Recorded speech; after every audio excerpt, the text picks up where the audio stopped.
Kia ora, I'm Bruce Munro. With me is International Relations Specialist Professor Robert Patman. And this is Global Insight.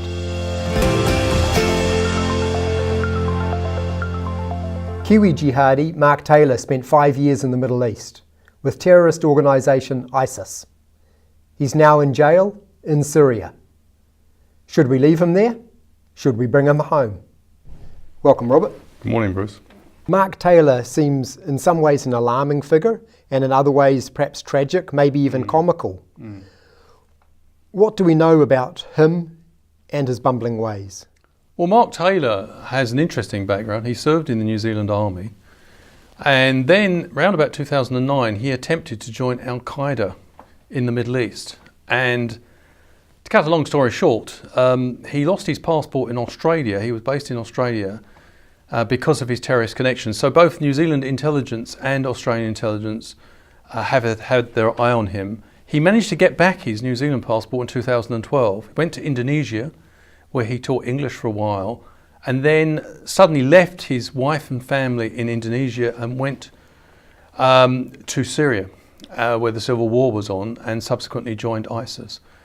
And I think the reference to bumbling is that he's very fond of the social media.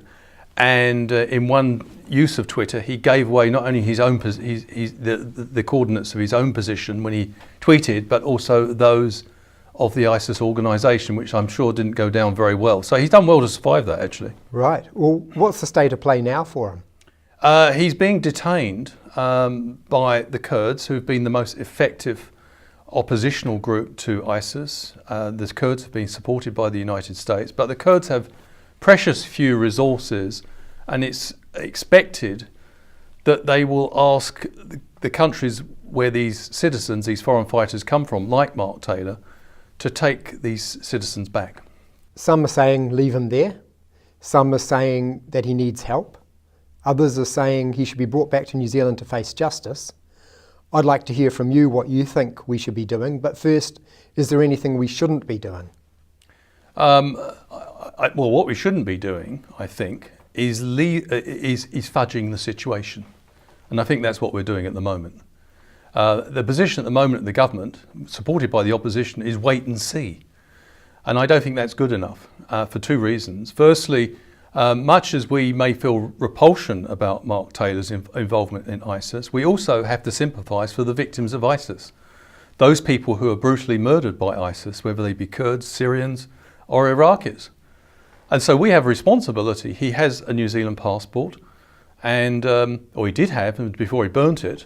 And under the Geneva Conventions, he can't be made stateless by New Zealand. So what the New Zealand government seems to be saying, and I think this is not the wise approach, is that we will honour our international obligations under the Geneva Conventions, but we're in no hurry to do so, which really seems to be a halfway house solution.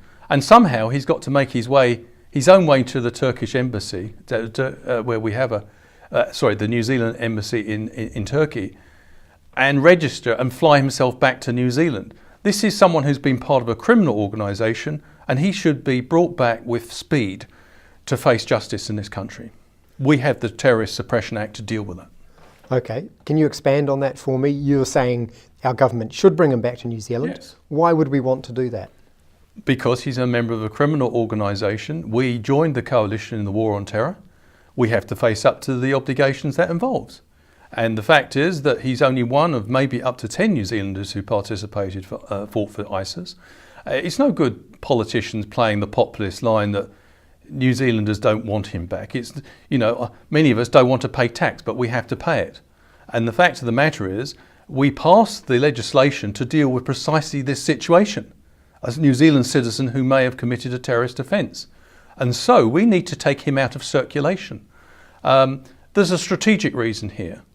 If someone who has been part of a terrorist organisation is detained, it's incumbent that that person is basically not freed after being tamed to do their own thing in the Middle East, but brought back to the country of origin to face the full rigour of the law. This is not a soft option, but this is the strategic and diplomatic necessity, in my view, that New Zealand needs to do.